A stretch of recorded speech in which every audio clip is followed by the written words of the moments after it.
Today's topic is atomic mass. Previous lecture में Dalton's atomic theory हमने पढ़ा था. डॉल्टन्स एटॉमिक थ्योरी में हमने ये देखा था कि each element have a characteristic atomic mass. मतलब जितने भी एलिमेंट है उनका एक पर्टिकुलर एक फिक्स मास होता है. तो हम कैसे एलिमेंट का मास हम कैसे आइडेंटिफाई करेंगे, तो उसके लिए हमें यहाँ पे एक डेफिनेशन पार्ट आपको दिखाई दे रहा है. The atomic mass unit is a mass unit equal to exactly 1/12 the mass of an atom of carbon 12. अब ये कार्बन 12 ही हमारे एपिसोड में आया. अदर एलिमेंट के साथ में इन्होंने एटॉमिक मास को नहीं फाइंड किया. वो क्यों नहीं किया उसकी हिस्ट्री हम पढ़ेंगे. तो कार्बन 12 के साथ में एटॉमिक मास यानी कि पर्टिकुलर हर एक एटम का, सपोज यहाँ पे ये आपको दिख रहा है कि सपोज ये हमारा ऑक्सीजन है. सपोज ऑक्सीजन ही होगा क्योंकि oxygen is heavier than carbon. ये हमारा कार्बन है, ठीक है. तो ये हमारा ऑक्सीजन का मास क्या होगा, इट्स बिगेस्ट देन कार्बन. तो यहाँ पर इसका मास जो है, ऑक्सीजन का मास क्या है, ज्यादा है किससे, कार्बन के कंपेरिजन में. तो ये मास हमारा ज्यादा क्यों है, और ये एक्सपेरिमेंटली डेटा है, हमने खुद से नहीं कहा है. ये एक्सपेरिमेंट करने के बाद में फिर हमें फाइंड हुआ कि carbon is greater then in mass, in case of mass is greater than oxygen is greater than carbon, ठीक है. तो ऐसे ही एक्सपेरिमेंटल डेटा जितने भी हमारे एलिमेंट हैं उनका एक पर्टिकुलर फिक्स एक मास निकाला गया है, और वो मास निकालने के लिए इन्होंने एक यूनिट फिक्स करना जरूरी था. वो यूनिट फिक्स करने का क्या रीजन है, जैसे कि हमें पता है कि एटम्स काफी टाइनी पार्टिकल्स होते हैं. ये नेकेड आई से हम इसको नहीं देख पाते हैं. तो इतने टाइनी पार्टिकल्स को हम किस तरह से मेजर करेंगे, तो एक क्वेश्चन था. ये एक क्वेश्चन था, बहुत बड़ा क्वेश्चन था. तो इसे फाइंड करने के लिए इन्होंने एक स्मॉल यूनिट फॉर्म किया. उस यूनिट का नाम दिया AMU, ठीक है, atomic mass unit. Atomic mass unit. और ये हमारा जो एटॉमिक मास यूनिट दिया, ये IUPAC ने दिया, IUPAC, जो कि international union of pure and applied chemistry. Pure and applied chemistry. तो ये हमारा एक केमिस्ट्री की सबसे बड़ी ब्रांच है ना, IUPAC. तो उन्होंने ये नाम दिया AMU, और ये एक यूनिट है. जैसे हम किलोग्राम को मेजर करते हैं, है ना, जैसे मीटर को मेजर करते हैं, तो वो क्या है, डिस्टेंस को मेजर करने के लिए मीटर यूनिट यूज करते हैं. ऐसे ही एटम्स को मेजर करने के लिए AMU एक यूनिट दिया. और अभी इसको अर्लियर सेशन में इसे AMU नहीं लिखते हैं, उसकी जगह पर ओनली सिंपल सा U से डिनोट करते हैं. U मीन्स यूनिफाइड मास, ठीक है. तो अब यहाँ पे हम डायरेक्ट अगेन हम ये डेफिनेशन पे आते हैं. तो डेफिनेशन में देखो यहाँ पे दिया है, 1 atomic mass unit is a mass unit equal to exactly 1/12 mass. यानी कि देखो कोई भी मास है, पर्टिकुलर ऑक्सीजन हुआ, कार्बन हुआ, किसी का भी. यहाँ एक चीज मैंने यहाँ पे थोड़ा मिस्टेक किया है. मिस्टेक ये है कि यहाँ पे ऑक्सीजन जो था वो सिंगल एटम है ना, तो एटम में तो O2 नहीं आएगा, और कार्बन भी हमारा सिंगल फॉर्म में है एटम. तो एटम में जो कि सिंगल एलिमेंट है, तो ये सिंगल है. मैंने O2 गैस लिखा था, जो कि वो मेरा गलत था, क्योंकि हम बात करें एटम की, और मैंने यहाँ पे लिखा था मॉलिक्यूल, ठीक है. तो अब यहाँ पर हम देखते हैं कि कोई भी पर्टिकुलर कोई भी एटम का मास है, सपोज ये ऑक्सीजन का मास, तो यहाँ पे हम लिख देते हैं any kind of atom, mass of any kind of atom is equal to multiply 1/12 mass of carbon, mass of carbon atom, carbon 12, ठीक है.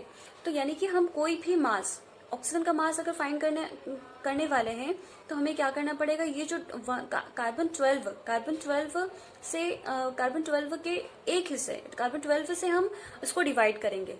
कार्बन 12 से इसको डिवाइड करने के बाद जो हमें फाइंड होगा वो होगा, हमारे पास में निकल के आएगा 1 AMU, है ना. तो एक एटॉमिक मास यूनिट हमें निकल के आएगा, ठीक है. जैसे कि सपोज मैंने यहाँ पे एक एग्जांपल लिया, ये ऑक्सीजन का एग्जांपल लो, तो ऑक्सीजन का एटॉमिक मास कितना है, 16 है, जो कि एक्सपेरिमेंटली डेटा है.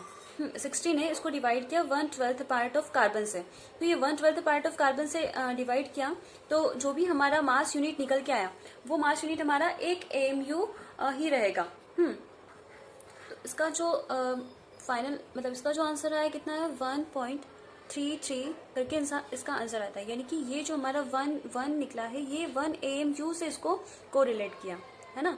तो ये हमारा एक स्टैंडर्ड यूनिट निकला। इससे पहले भी कुछ इसको कार्बन 12 को ही क्यों लिया, इसका जो हमें वो नेक्स्ट हम हिस्ट्री ऑफ एटॉमिक मास में इसकी स्टडी करेंगे। तो यहाँ पर ये एक डेफिनेशन हुई, और करके दूसरी डेफिनेशन भी है, वो है the mass of an atom is a chemical element expressed in AMQ। यहाँ से मेन स्टार्ट हो रहा है। It is equivalent to the number of proton plus neutron. यहाँ से आप लोग लिख लेना इसको, ठीक है, और इसको नोट लगा के लिख लेना। It is equivalent to the number of proton plus neutron, यानी कि कोई भी एटम है उसका मास किसके ऊपर डिपेंड करता है, प्रोटॉन एंड न्यूट्रॉन के ऊपर डिपेंड करता है। एक मिनट, ये जो हमने इलेक्ट्रॉन प्रोटॉन एटम्स, हमने एटम की जब स्टार्टिंग में स्टडी की थी, तो यहाँ पर एक चीज आपने देखा था कि न्यूक्लियस में जो प्रेजेंट होता है वो प्रोटॉन और न्यूट्रॉन होता है, यानी कि हमने यहाँ पर ये प्रोटॉन एंड न्यूट्रॉन जो देखा जो कि न्यूक्लियस में है। तो ये जो हमारा प्रोटॉन एंड न्यूट्रॉन है, एग्जैक्टली हम देखें तो जो एटम का जो मास होता है वो प्रोटॉन और न्यूट्रॉन के वेट पर डिपेंड करता है, यानी कि प्रोटॉन का वेट प्लस न्यूट्रॉन का weight is equal to mass of any kind of atom, ठीक है। अब यहाँ पर ये चीज हमें पता चला है, तो प्रोटॉन, यानी कि हम ये भी कह सकते हैं कि किसी भी एटम में प्रोटॉन की क्वांटिटी भी होती है प्लस न्यूट्रॉन की भी कुछ क्वांटिटी होती है, और इलेक्ट्रॉन की भी क्वांटिटी होती है, इलेक्ट्रॉन की भी क्वांटिटी भी होती है, प्लस उनका एक मास भी होता है सबका, ठीक है। तो प्रोटॉन का मास प्लस न्यूट्रॉन का mass is equal to mass of atom, ठीक है। तो यहाँ पे ये हमने सिंपल से इसकी डेफिनेशन देखी, जो कि प्रोटॉन न्यूट्रॉन। अब मैं यहाँ पे एक और चीज आप लोगों को क्लियर करूंगी, कोई भी एटम है, चलो इसे हम नेक्स्ट पार्ट में कंप्लीट करते हैं, ठीक है। इस चीज को आप लोग ध्यान रखना। नेक्स्ट यहाँ पे हम कुछ एटम्स यहाँ पे लिखे हैं और उनके एटॉमिक मास लिखे हैं, है ना। तो उनके एटॉमिक मास लिखे हैं, और यहाँ पे ये जो आपको टेबल दिख रही है, element, symbol, atomic number. Atomic number क्या चीज है, atomic number of proton in present in atom.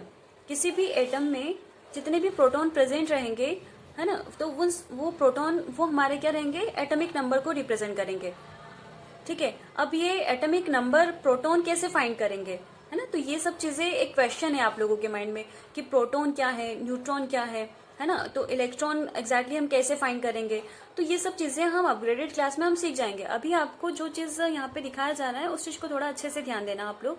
आपने पीरियडिक टेबल तो देखी होगी, और मैं उसकी लिंक डिस्क्रिप्शन में मैं अभी ऐड कर दूंगी, ऐड कर दिया है, हाँ। तो आप उसमें देख लेना कि ये जो हमारा हाइड्रोजन है, पीरियडिक टेबल में आप देख रहे हो हाइड्रोजन है, ठीक है। पीरियडिक टेबल में जो हमको दिखते हैं ये जो एटम है वो हमें एग्जैक्टली इसी मतलब इस टाइप के बॉक्स में बने हुए दिखेंगे, तो उसमें हम ये हाइड्रोजन देखते हैं, ये सिंबल होता है, ठीक है। और ये जो है इलेक्ट्रॉनिक कॉन्फ़िगरेशन से इलेक्ट्रॉनिक कॉन्फ़िगरेशन है, ठीक है। ये जो आपको नीचे वाले पॉइंट में दिख रहा है इलेक्ट्रॉनिक कॉन्फ़िगरेशन, और ये जो आपको 1, 8, 6 ये जो है ये क्या है, एटॉमिक नंबर होते हैं। क्या होते हैं ये, एटॉमिक नंबर, ठीक है। इस साइड में आपको दिखेंगे। प्लस ये जो हमारा है वो एलिमेंट का नेम है, और ये क्या है, सिंबल है, ठीक है। और ये जो होता है ये इसका स्टेट को रिप्रेजेंट करता है, और ये एसिडिक कैरेक्टर को रिप्रेजेंट करता है, और ये इसमें हमें नहीं जाना है अभी, आप इनकी तरफ नोटिस मत करो। और ये जो आपको दिख रहा है ये क्या है, आपका मास है, ठीक है। कोई भी एटम है उसका मास यहाँ पर रिप्रेजेंट है। तो आपको पीरियडिक टेबल में इस तरह से आपको आइडेंटिफाई करना है कि ये हमारा एटॉमिक नंबर है, this is a mass, this is a symbol and this is a element, ठीक है। तो ये और इलेक्ट्रॉन, प्रोटॉन, न्यूट्रॉन क्या चीज है और उन्हें कैसे फाइंड करते हैं उसे भी हम देखेंगे। उससे पहले आप लोग यहाँ पे ये जो टेबल इसको थोड़ा सा स्टडी कर लो। इसमें देखो यहाँ पे हमने हाइड्रोजन लिया, हाइड्रोजन, हीलियम, लिथियम, बेरिलियम, ये मैंने सिक्वेंसली लिया है। अब सिक्वेंसली का मतलब क्या है, कोई भी पीरियडिक टेबल है, पीरियडिक टेबल में एक सीरियल चलता है। जैसे कि आपको यहाँ पे एक पीरियडिक टेबल जो कि शो हो रही है ना टेबल, इस टेबल में आप लोग देखो यहाँ पे ये एक सीरियल चल रहा है। अब इसमें ये जो होते हैं ये ग्रुप होता है, ठीक है। ये आप अप टू डाउन देख रहे हैं, ये ग्रुप है, और ये हॉरिजॉन्टल फॉर्म में है, ये हमारे ब्लॉक होते हैं, ठीक है, पीरियड्स होते हैं, सॉरी पीरियड्स होते हैं, ग्रुप एंड पीरियड्स। तो ये ग्रुप है, एक group, second group, third group, इस टाइप से ग्रुप होते हैं। ये 13 ग्रुप है, 14 ग्रुप, ठीक है। और ये जो हमारे पीरियड्स टोटल है 7 पीरियड्स होते हैं।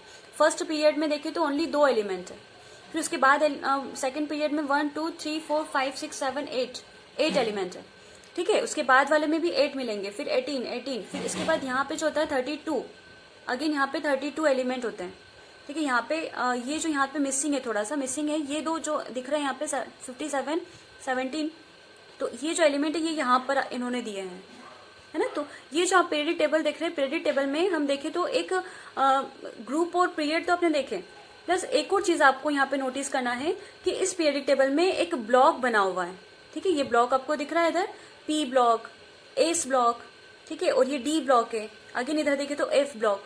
तो ये ग्रुप मतलब ब्लॉक में भी डिवाइड किया गया है। तो ये जो दो आपको ग्रुप दिख रहे हैं, ये ग्रुप का जो ब्लॉक का नेम है वो एस ब्लॉक है। और यहाँ पे आपको 1 2 3 4 5 6 जो ब्लॉक दिख रहे हैं, ग्रुप दिख रहे हैं, तो इन ग्रुप का जो है पी ब्लॉक नाम दिया। और ये जो है ये हमारा डी ब्लॉक है, ट्रांजिशन मेटल जिनको बोला है, और ये हमारा एफ ब्लॉक है, ठीक है। तो इस तरह से हम इसकी स्टडी ग्रुप वाइज स्टडी भी करते हैं और हॉरिजॉन्टली स्टडी भी करते हैं। तो मेरा यहाँ पे सिर्फ ये कहना था कि जैसे कि आपने यहाँ पर देखा कि ये जो एटॉमिक नंबर है, मैंने इसको बोला कि सीरियल वाइज चलते हैं, तो मैंने सीरियल वाइज ही आपको दिए हैं। आपकी बुक में जो है रेफरेंस बुक में आप चेक करोगे पेज नंबर 38 पर एक टेबल दिया हुआ है, table 3.2 atomic mass unit, sorry atomic masses of a few elements. तो उसमें आप चेक करोगे कि जितने भी एलिमेंट्स दिए वह उनके एक सीरियल वाइज नहीं दिया है ना। तो वो सीरियल वाइज उसमें नहीं है। मैं यहाँ पे आपको जो स्टडी करवा रही हूँ वो मुझे लगता है कि सीरियल वाइज पढ़ेंगे तो आपके काफी सारी चीजें क्लियर होगी। तो यहाँ पे स्टडी करेंगे तो हाइड्रोजन फर्स्ट पोजीशन पर है, हीलियम सेकंड पोजीशन पर है, लिथियम थर्ड पोजीशन पर है, beryllium fourth, boron, carbon, nitrogen, oxygen, fluorine, neon, sodium, magnesium, aluminium, silicon, phosphorus, sulphur, chlorine, argon, potassium, calcium. हमें सिर्फ 20 तक ही एलिमेंट की स्टडी करना है। तो ये 20 तक हम जो एलिमेंट है ना, serial wise atomic number is a serial, ठीक है। एटॉमिक नंबर जो भी रहेगा वो सीरियल रहेगा। हम अगर पूछे तो कार्बन का एटॉमिक नंबर क्या है, 6, and 6 is a position of carbon in periodic table, ठीक है। और वैसे ही मैंने पूछा सोडियम, तो सोडियम की पोजीशन क्या है, 11, और इसका एटॉमिक नंबर भी क्या है, 11, ठीक है। तो ये हम इसमें देख रहे हैं, बहुत सिंपल है। आप इस टेबल को याद करने का भी वे अगर आपको चाहिए तो मैं आप लोगों को एक दिन एक अच्छा सा मतलब एक अलग से एक वीडियो आपको बना के शेयर करूंगी आप लोगों के साथ, ठीक है। तो सीरियल वाइज आप जो हमारे पीरियडिक टेबल है उसे आप स्टडी करना, तो आपको बहुत ईजी लगेगा ये, ठीक है। तो यहाँ पर ये जो एलिमेंट है, इस एलिमेंट में आप देख रहे हो कुछ एलिमेंट यहाँ पे सीरियल वाइज दिए हुए हैं, ठीक है। उनका जो एटॉमिक नंबर है, सिंबल है, वो भी आप चीज बहुत मिस्टेक कर रहे हो। हीलियम अगर हमने लिखा तो हीलियम में 2 अल्फाबेट्स यूज हो रहे हैं, H एंड E। तो H हमारा कैपिटल आता है, E स्मॉल आता है, ठीक है। तो हीलियम का ये सिंबल होता है HE। ऐसे lithium, L is a capital and I is a small. और अगर हमारा सिंगल एलिमेंट है तो उसे तो कैपिटल में ही लिखेंगे, ठीक है। जैसे ऑक्सीजन हुआ O, फ्लोरीन हुआ F, ठीक है। तो इस तरह से हम इसकी स्टडी करते हैं, सिंबल फॉर्म लिखते हैं। एटॉमिक नंबर जो कि सीरियल वाइज मैंने आपको अभी पीरियडिक टेबल में शो किया है। अब ये मास है, एटॉमिक मास है, ये आप स्टडी करोगे। यहाँ पर एटॉमिक नंबर का just double, it's approximately atomic number का जस्ट डबल जो होता है वो हमारा एटॉमिक मास होता है। और इसे हम कैसे किस यूनिट से हम इसको मतलब डिनोट करते हैं, वो होता है U, या फिर इसको हम ऐसा भी लिख सकते हैं AMU, ठीक है। तो AMU से भी इसको डिनोट करते हैं, प्लस रिप्रेजेंट करते हैं, प्लस U से भी, U मीन्स यूनिफाइड मास और AMU means atomic mass unit, ठीक है। तो ये जो हमारा एटॉमिक नंबर है, एटॉमिक नंबर का जस्ट डबल। बस आपको कुछ ऑड नंबर्स में ही आपको थोड़ा बहुत डिस्टर्बेंस देखने को मिलेगा, बाकी तो हमारा अप्रोक्सीमेटली इसमें नहीं है कोई डिस्टर्बेंस, ठीक है। ऐसे हम यहाँ पे 11 में थोड़ा सा डिस्टर्बेंस है, इसका जस्ट डबल नहीं है, थोड़ा सा ज्यादा है। ऐसे ही हमारा 15 है, ये भी हमारा अप्रोक्सीमेटली सिमिलर है। 17 को चेक करो, उसमें भी थोड़ा सा ज्यादा है। तो ये जो हमारे ऑड नंबर्स हैं एटॉमिक नंबर वाले, तो इनमें ही थोड़ा मास डबल ना होकर थोड़ा सा आगे पीछे होती है वो उसकी अप्रोक्सीमेटली यूनिट, ठीक है।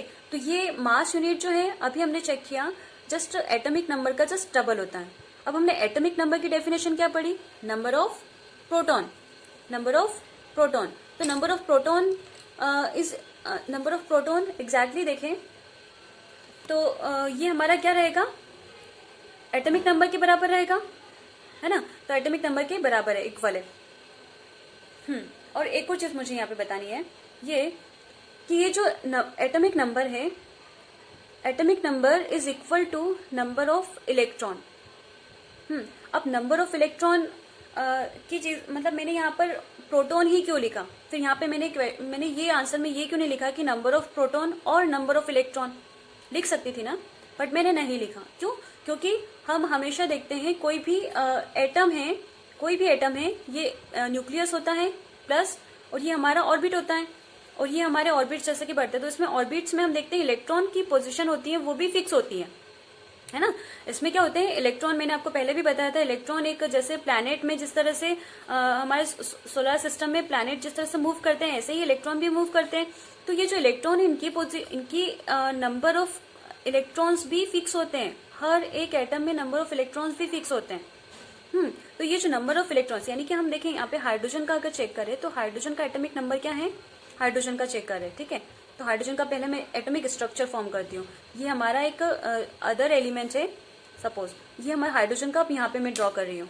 तो हाइड्रोजन का एटॉमिक नंबर है, सपोज यहाँ पे न्यूक्लियस है ना, न्यूक्लियस है, और ये हमारा फर्स्ट ऑर्बिट है, फर्स्ट ऑर्बिट। अब यहाँ पे चेक करना हाइड्रोजन का एटॉमिक नंबर क्या है 1, और इसका मास क्या है 1, ठीक है। ये मास ऊपर की साइड में लिखते हैं और एटॉमिक नंबर जो लिखा नीचे की साइड में, इक्वल टू, हम यहाँ पे जब यहाँ पे इलेक्ट्रॉन इसमें फील होगा, तो यहाँ पे सबसे पहले मुझे चेक करना है कि इसमें टोटल इलेक्ट्रॉन कितने हैं, है ना। तो हाइड्रोजन का एटॉमिक नंबर क्या है 1, तो इसमें टोटल इलेक्ट्रॉन कितने रहेंगे, इलेक्ट्रॉन रहेंगे इसमें 1, ठीक है।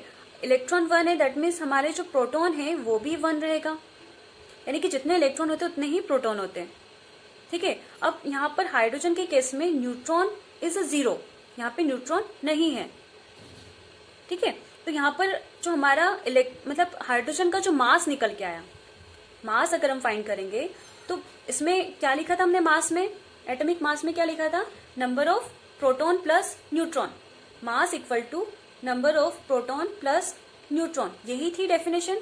अब यहाँ पे चेक करो, प्रोटॉन की नंबर ऑफ प्रोटॉन कितना है 1, न्यूट्रॉन कितना है 0, दैट मीन्स मास कितना हुआ हाइड्रोजन का 1, क्लियर हुआ। तो यही हमारा मास निकल के आया 1। ऐसे ही देखो ऑक्सीजन का भी चेक करेंगे, ऑक्सीजन भी बहुत सिंपल है। अब देखो ऑक्सीजन का अगर लेते हैं, हाँ, तो यहाँ पे एक और चीज देख लेना, अगर यहाँ पे हमने क्या बताया था, सबसे पहले एटॉमिक नंबर जो होता है वही हमारा नंबर ऑफ इलेक्ट्रॉन्स होते हैं। ऐसे यहाँ पे ऑक्सीजन का देखो, ऑक्सीजन का एटॉमिक नंबर क्या है 8, दैट मीन्स इसमें इलेक्ट्रॉन कितने रहेंगे 8। यहाँ पे मैंने ऑक्सीजन का सिंबल बनाया और 8 यहाँ पे इसका एटॉमिक नंबर लिखा, इक्वल टू यहाँ पर इसकी टोटल इलेक्ट्रॉन की अगर काउंटिंग करें तो कितना होगा, atomic number is 8, total number of electron is also 8, ठीक है। अब नंबर ऑफ प्रोटॉन, अब मैंने एक और चीज बताया कि जितने इलेक्ट्रॉन होते हैं उतने ही प्रोटॉन भी होंगे, यानी कि 8 हमारे प्रोटॉन है, ठीक है। और न्यूट्रॉन कंडीशन में हम क्या देखते हैं, प्रोटॉन जितने होते हैं न्यूट्रॉन भी हमारे एग्जैक्टली देखे तो उतने ही होते हैं, ठीक है। अब इस वाले केस में क्यों नहीं है, क्योंकि वो नेचुरली फॉर्म है, ये चीजें हमने नहीं बनाया है। तो नेचुरली फॉर्म है, दैट मीन्स हम इसमें न्यूट्रॉन एब्सेंट होता है। और वैसे ही मैं अब यहाँ पे कुछ और एक्स्ट्रा एग्जांपल नहीं दूंगी, फिर आपको कंफ्यूजन होगा। तो न्यूट्रॉन हमारा कितना निकला 8 है, तो टोटल इसका मास क्या हुआ, mass equal to proton plus neutron, 8 + 8 equal to 16, ठीक है। तो ये इसका मास निकल के आया, यानी कि approximately 15.99, that means this is a mass. तो हम अप्रोक्सीमेटली डेटा निकालते हैं, ये जो हमारा फॉर्मूला है इससे अप्रोक्सीमेटली डेटा निकालते हैं, और यही अप्रोक्सीमेटली डेटा ही हमारा लॉन्ग टाइम आप लोगों के साथ में जाएगा, मतलब साथ में रहेगा। ऑलवेज आपको ध्यान देना है कि एटॉमिक नंबर जो है वही हमारा वही हमारा नंबर ऑफ इलेक्ट्रॉन्स है। नंबर ऑफ इलेक्ट्रॉन्स जितने हैं उतने ही हमारे नंबर ऑफ प्रोटॉन्स रहेंगे, ठीक है, उतने ही नंबर में हमारे न्यूट्रॉन्स रहेंगे। न्यूट्रॉन कहीं ना कहीं कम ज्यादा होता है, जिससे ही हमारा मास थोड़ा चेंज होता है। जैसे कि यहाँ पर ये जो सोडियम देख रहे हो, सोडियम का एटॉमिक नंबर क्या है 11, तो इसमें टोटल नंबर ऑफ इलेक्ट्रॉन कितने होंगे 11। अब यहाँ पे नंबर ऑफ प्रोटॉन कितने होंगे, वो भी 11 होंगे, बट न्यूट्रॉन कहीं ना कहीं ज्यादा है, एक यूनिट ज्यादा रहेगा, तो 11 की जगह पे न्यूट्रॉन जो है वो 12 दिखाएगा, इसीलिए वो टोटल जब करेंगे तो उसका क्या आएगा 23 आता है ना। तो ये इस तरह से हम इसको आइडेंटिफाई करते हैं, मास को, एटॉमिक नंबर को, इसमें इलेक्ट्रॉन प्रोटॉन किस तरह से फाइंड करते हैं, ये चीजें भी आप लोगों ने इसी चैप्टर में स्टडी कर लिया है ना। और यही चीज आपको इससे नेक्स्ट चैप्टर में भी आपको पढ़ना पड़ेगा। आयंस, आयंस की डेफिनेशन में अगर देखें तो compound composed of metals and non-metals contain charged species. The charged species are known as ions. अब charged species से क्या मतलब हुआ? कोई भी मेटल हो या नॉन मेटल हो, वो एक चार्ज को बियर करता है. कैसे? हमने देखो सपोज यहाँ पे NaCl जो कि कॉमन सॉल्ट का एग्जाम्पल है, NaCl. तो यहाँ पर NaCl का फॉर्मेशन हुआ, ये भी एक केमिकली कॉम्बिनेशन हुआ. तो यहाँ पर केमिकली कॉम्बिनेशन से सोडियम एंड क्लोरीन ने इनके बीच में केमिकली एक रिएक्शन हुआ जिससे इनके बीच में बॉन्ड फॉर्म हुआ और ये नेचर में एक फ्रीली एग्जिस्ट कर रहे हैं. तो यहाँ पर आप देख रहे हो कि सोडियम इसके ऊपर कुछ ना कुछ चार्ज है, क्लोरीन इसके ऊपर भी कुछ ना कुछ चार्ज है. और वो चार्ज कैसा है? यहाँ पे सोडियम के ऊपर चार्ज है पॉजिटिव चार्ज है, और क्लोरीन के ऊपर चार्ज है नेगेटिव चार्ज है. ठीक है, तो यहाँ पर आप जो चार्ज देख रहे हो पॉजिटिव चार्ज और नेगेटिव चार्ज, तो यहाँ पर कुछ ना कुछ तो इलेक्ट्रॉन में कुछ डिस्टरबेंस हुआ है इनमें. पता है वो डिस्टरबेंस हम समझेंगे अभी. यहाँ पर उससे पहले हम एक चीज यहाँ पे देखते हैं कि जो आयंस है, आयंस को डिस्ट्रीब्यूट किया गया दो पार्ट में, केटायंस एंड एनायंस. तो यहाँ पे केटायंस मतलब क्या होता है? Positively charged species. यहाँ पे लिखेंगे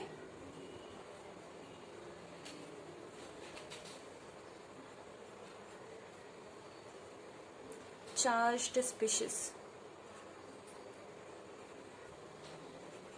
और यहां पर लिखेंगे नेगेटिवली चार्ज्ड स्पीशीज. फिर से मिस्टेक की. ठीक है, तो पॉजिटिवली चार्ज स्पीशीज यानी कि हमारा जो सोडियम है वो क्या है? पॉजिटिवली चार्ज है इस वाले कंपोजिशन कंपाउंड में, और जो क्लोरीन है वो नेगेटिवली चार्ज है. अब ये पॉजिटिवली नेगेटिवली चार्ज हम कैसे आइडेंटिफाई करते हैं? ये भी एक फिक्स उसका भी एक ट्रिक है. वो ट्रिक हम यहाँ पर चेक करेंगे. तो यहाँ पर देखो, हमें पता है सोडियम का अगर सिंपलेस्ट फॉर्म, जब वो केटायन यानी कि केटायन का फॉर्मेशन यानी कि पॉजिटिवली चार्ज में कन्वर्ट नहीं हुआ था, उससे पहले उसमें इलेक्ट्रॉन की पोजीशन क्या थी वो चेक करना है. सोडियम का हमने देखा कि इलेक्ट्रॉनिक नंबर, एटॉमिक नंबर क्या होता है? 11. यानी कि इसमें टोटल नंबर ऑफ इलेक्ट्रॉन्स कितने हैं? इसमें टोटल नंबर ऑफ इलेक्ट्रॉन्स है 11. ठीक है, अब यहाँ पर हमें ये इलेक्ट्रॉन, यहाँ पर इलेक्ट्रॉन जब 11 है तो यहाँ पे पॉजिटिव चार्ज कब फॉर्म होगा? जब इसमें से एक इलेक्ट्रॉन ये डोनेट कर देता है किसी को, है ना. जब ये एक इलेक्ट्रॉन किसी को डोनेट कर देगा, यानी कि इसके पास टोटल इलेक्ट्रॉन जब डोनेट करने के बाद, यानी कि सोडियम यहाँ पे इसके ऊपर कोई चार्ज नहीं है, बट जैसे ही सोडियम प्लस की बात कर रहे हैं तो यहाँ पे इसने एक इलेक्ट्रॉन किसी को डोनेट कर दिया, और वो जो डोनेट किया वो किसे डोनेट किया? वो क्लोरीन को उसने डोनेट किया. ठीक है, तो यहाँ पे टोटल इलेक्ट्रॉन्स की नंबर ऑफ इलेक्ट्रॉन्स यहाँ पर कितने हो जाएंगे? 10 इलेक्ट्रॉन्स यहाँ पर इसके पास रह गए, नंबर ऑफ इलेक्ट्रॉन्स. ठीक है, ऐसे ही हम क्लोरीन के केस में हम इसकी स्टडी करते हैं. तो क्लोरीन का एटॉमिक नंबर होता है 17 है नॉर्मल फॉर्म में. अब यहाँ पे electron, total number of electrons कितने हैं? देखिए तो 17 ही है. अब यहाँ पर ये जो एक एलिमेंट है ये इलेक्ट्रॉन को गेन करता है ना. नेगेटिव चार्ज मतलब कि एक इलेक्ट्रॉन इसने गेन किया. तो यहाँ पर क्लोरीन के ऊपर यहाँ पे कुछ भी चार्ज नहीं था, और यहाँ पर इसके ऊपर नेगेटिव चार्ज है. दैट मीन्स ये किसी से एक इलेक्ट्रॉन को गेन कर रहा है. तो यानी कि टोटल इसके पास इलेक्ट्रॉन कितने हो गए? 17 के प्लेस पर 18 इलेक्ट्रॉन हो गए. ठीक है, तो जब ये एक इलेक्ट्रॉन इसने डोनेट किया और एक इलेक्ट्रॉन इसने गेन किया, तो दोनों के बीच में केमिकली एक बॉन्ड फॉर्म हुआ. हम लोग फ्रेंड सर्कल में भी हम लोग चेक करते हैं, देखते हैं ना कि एक दूसरे के लिए हम सेक्रीफाइस करते हैं, तभी तो हमारी बॉन्ड स्ट्रांग होती है. ऐसे ही ये कंपाउंड है. कंपाउंड में किसी ने कुछ डोनेट किया और किसी ने कुछ एक्सेप्ट किया, और तब जाके उनके बीच में एक केमिकली बॉन्ड फॉर्म होता है, और वो नेचर में एक फ्री फॉर्म में एग्जिस्ट करते हैं, है ना. हमने जब एटम की स्टडी की थी, हमने एक पार्ट और पढ़ा था उसमें यही कि एटम फ्री फॉर्म में एग्जिस्ट नहीं करते. It's not exist in independently. तो यहाँ पर हमें ये चीज पता हुआ, मतलब यहाँ पे हमने ये चीज देखा कि जो सोडियम है इसके ऊपर पॉजिटिव चार्ज है और क्लोरीन है इसके ऊपर नेगेटिव चार्ज है. तो यहाँ पे ये जो कंपाउंड का फॉर्मेशन हुआ, NaCl क्या है? कंपाउंड है. अब डेफिनेशन को यहाँ पे चेक करो कि कंपाउंड कंपोज्ड ऑफ मेटल और non metal, metal and non metal. तो ये हमारा एक मेटल है और ये नॉन मेटल है. Contain charged species. वो दोनों क्या करते हैं? चार्ज्ड स्पीशीज होते हैं. This charged species are known as ion. ठीक है, तो ये हमने लास्ट जो था ये हमने एक चेक किया. एग्जैक्टली लास्ट नहीं है ये, है ना। इसके बाद भी हमें काफी कुछ, ये जो आपका चैप्टर ये थोड़ा लेंदी जाएगा आपका, और इसमें अगर आप चीजों को अच्छे से समझ जाओगे तो आपका बहुत अच्छा बेस बनेगा केमिस्ट्री का। इसलिए आप लोग प्लीज इसे लाइटली ना लें और मेरे साथ प्रॉपर स्टडी करो, और जो भी डाउट्स हो मुझसे शेयर करो। Thank you.